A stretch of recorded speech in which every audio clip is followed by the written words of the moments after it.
just making a couple of brief remarks. Mainly appreciate the thoughtful questions and the engagement of the court members. They were definitely very engaged and very attentive to the matter at hand, and we appreciate that, and their sense of humor as well. And however, I think the real issue, the genuine issue here, is the legislative authority, which was reiterated several times by the court. The separation of powers, just how important that is. And I appreciate their comments in that regard.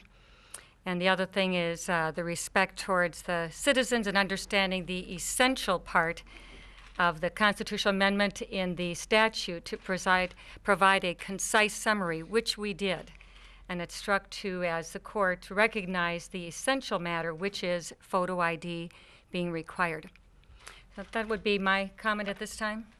Yeah, the other thing I would add is frankly, it seems to me that conspicuous in his absence was Secretary of State Ritchie and the Attorney General Lori Swanson.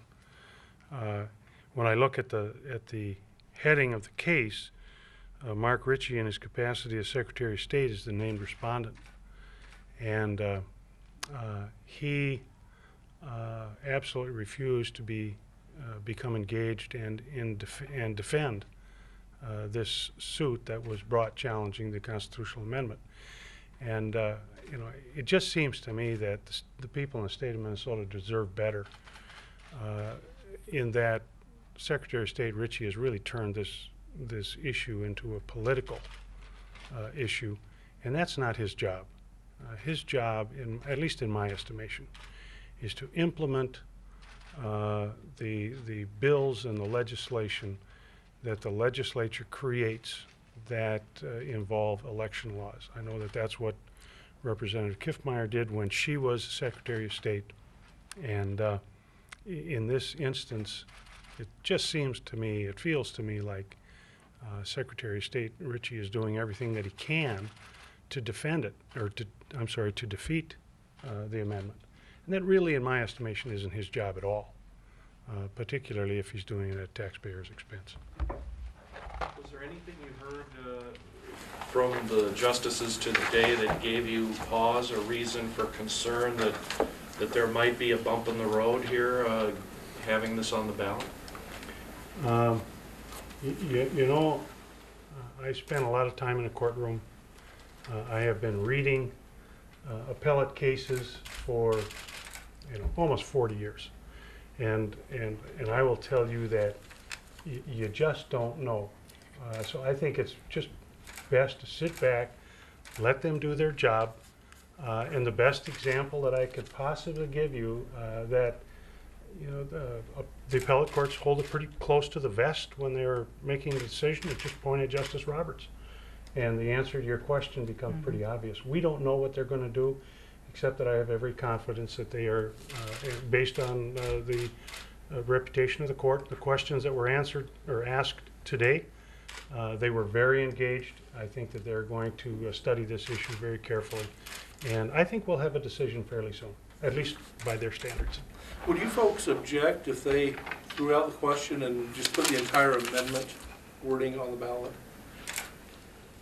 Well, I think the point being made that would be at a minimum a potential response, but I think that the big thing is the legislature has the authority, and it says shall put it on the ballot, shall have a concise question. We complied with that, and I believe as the court reviews the questions and the answers and the material that were submitted to them, that we've complied with all that. So may they go that route as a possibility? They might, but I think they're going to take a look and see that the actions of the legislature will stand, and that they will uphold that.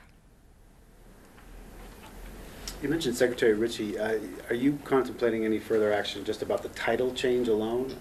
Or I know it's included in the argument that the legislature made, but is there anything else planned, like folks have done with the marriage amendment, on that title?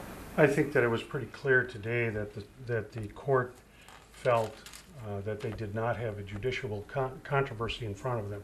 In other words, the title issue wasn't ripe for them to become engaged, and And the courts really don't like to voluntarily insert themselves into a lawsuit when an issue has not been raised. So I would not expect that they would address that issue in the case that was just before them. But you're not planning to raise it But separately? we will be raising it, yes. Oh, you will be? What's your In what plan? form? Well, We will be raising it in the form of a suit, Similar to the marriage similar amendment? to the marriage amendment. Are you going to try to merge the two, or do you want yours to run separate? That would not be, and I'm speaking only for myself, that would not be my plan.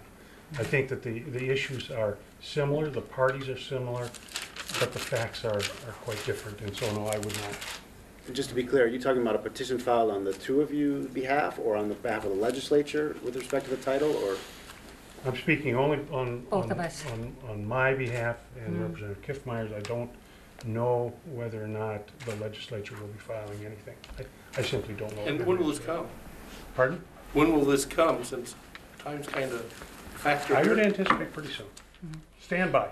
but the interesting thing is that the plaintiffs did not include the title. The defendants, the legislature, did in their response to that. They did include the issue of the title, but it seems that the court is taking its direction from the plaintiff, not making it a point there. So we wanted to hear the court, and we're here today personally to hear the comments of the court before making a final decision. We felt that was an appropriate thing to do, to kind of see what indication they were doing. Now that we see their comments in that regard, that clears the way for us to take that action. I think that's a pretty good explanation. Yeah. Okay? Do you agree with Secretary of State Ritchie that a decision on any of this ballot, these ballot issues needs to be made by, I think he said August 27th, in order to get the ballots printed? Do you folks agree with that? Somewhere in that particular time I frame. don't know. The actual ballots for the absentee voting, you need those well into the early part of October. You've got to get all the finalizing of it done.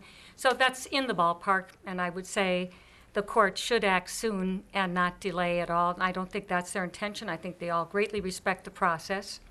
And so I don't think there'll be any delays more than what they need to do a good discussion. Okay. Thanks much. Thank you. Very glad you weren't